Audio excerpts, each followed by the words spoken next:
Mjomba wangu, pesa inaga mdomo. Alikuambia nani pesa ina mdomo, mjomba wangu? Lakini pesa inaweza kunyamazisha hata visivyoongea. Pesa inaweza kunyamazisha hata vinavyoongea. Oya mwanangu, jitume sana upate pesa. Pesa ndo kila kitu mwanangu. Yaani pesa sasa hivi ndo imeshikilia dunia. Ukiwa na pesa wewe mwanangu, popote unaishi. Hata kwenye maji unajenga mjomba. Hata kwenye maji unajenga mjomba. Pesa ndo kila kitu mwanangu. Pesa ndo kila kitu. Usipokuwa na pesa mwanangu, maisha yako yote yameisha mwanangu. Kwa hiyo jitahidi mwanangu.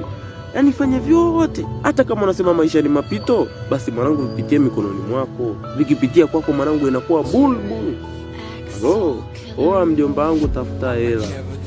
Wanawake wa sasa hivi hata kama anakuambia sijui tutatafuta wote, ila wewe ndo utakuwa kwanza kuleta ugali mwanangu.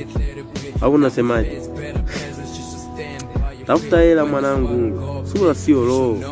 Asiyefaa anaweza kafaa wakati wowote kama akiamua.